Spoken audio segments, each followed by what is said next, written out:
आपका मेरे चैनल में स्वागत है।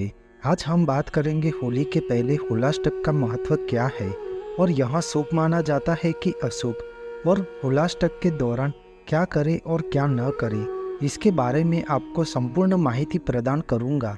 होलाष्टक शब्द होली और अष्टक, जो होली से पहले के 8 दिनों को दर्शाते हैं, इन दिनों को मिलाकर होलाष्टक शब्द बना है।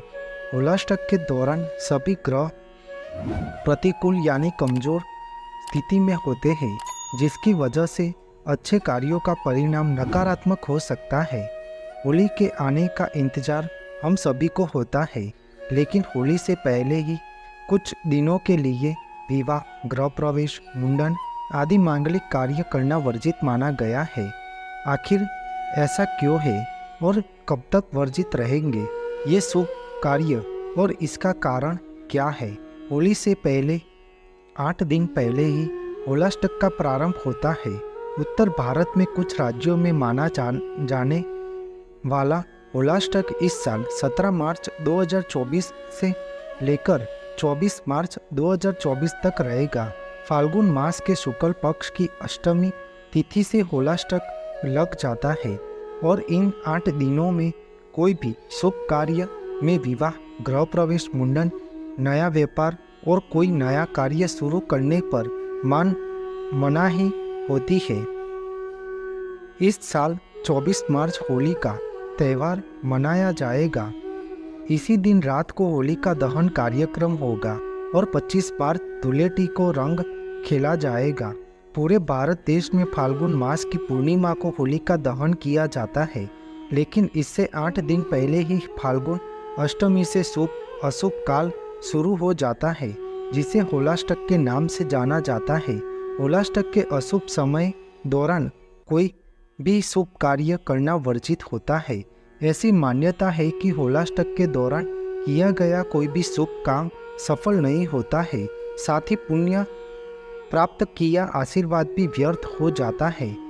उसके अलावा इस अवधि की तिथि को बीमारी कष्टदायक कहा जाता है। ज्योतिष शास्त्र के अनुसार होलाष्टक के दौरान 8 ग्रहों अशुभ हो जाते हैं, इसलिए इस दौरान ग्रहों की स्थिति नाजुक होती है और मांगलिक कार्यों के लिए शुभ नहीं मानी जाती।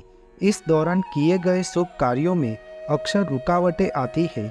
इसके अलावा ऐसा भी कहा जाता है कि इन ग्रहों के कमजोर होने की वजह से व्यक्ति के निर्णय लेने की क्षमता भी कम हो जाती है, जिस कारण व्यक्ति अपने स्वभाव के विपरीत निर्णय लेने लगते हैं। पौराणिक कथा के अनुसार होली से 8 दिन पहले हिरण्यकश्यप ने अपने पुत्र प्रहलाद को दंड देने का कार्य आरंभ किया था।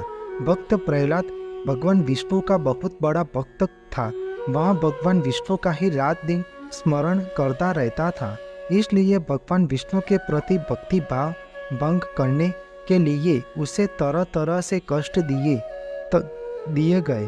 तब से ये 8 दिन कष्ट यातना के दिन माने जाते हैं। होलाष्टक के दौरान ग्रह अशुभ प्रभाव डालते हैं, इस कारण सलाह दी जाती है कि विवाह, मुंडन, गृह प्रवेश आदि जैसे शुभ समारोह न करें और साथ ही नया निवेश करने से भी बचना चाहिए। होलाष्टक के दौरान हमें यज्ञ, हवन जैसे धार्मिक अनुष्ठानों नहीं करना, क्योंकि होलाष्टक के अनुष्ठानों में बाधा आती है, इसलिए यज्ञ आदि नहीं करना चाहिए। होलाष्टक के दौरान पूजा पाठ का बेहद महत्व होता है। इन पूरे 8 दिन में जप तप करना चाहिए। होलाष्टक के अनुष्ठानों में भगवान विष्णु और अपने पसंदीदा देवताओं की पूजा करना चाहिए। ऐसा करने से घर में सुख, शांति, धन और समृद्धि की प्राप्ति होती है। भगवान विष्णु हमारी रक्षा करते हैं। होलाष्टक के दौरान जरूरतमंदों की मदद करनी चाहिए। युवाओं और बुजुर्गों का सम्मान करना चाहिए। होलाष्टक के दौरान हिरण्यकश्यप ने अपने पुत्र प्रहलाद को कष्ट दिया था।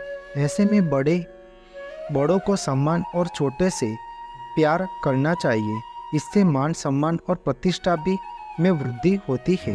होलाष्टक के प्रभाव से बचने के लिए हमें होलाष्टक के दौरान रोजाना भगवान राम और कृष्ण विष्णु जी की पूजा करने चाहिए। फिर उन्हें अबील गुलाल लगाए और भगवान विष्णु का सहस्त्र नामावली का पाठ करना चाहिए। ऐसा करने से हमारे सभी शारीरिक और मानसिक रोग दोष और कष्ट दूर हो जाते हैं। आपको मेरी यह माहिती अच्छी लगी हो तो मेरे चैनल को लाइक, शेयर, कमेंट, सब्सक्राइब करें और बेल आइकन को दबाना ना भूलें। जय स्वामीनारायण।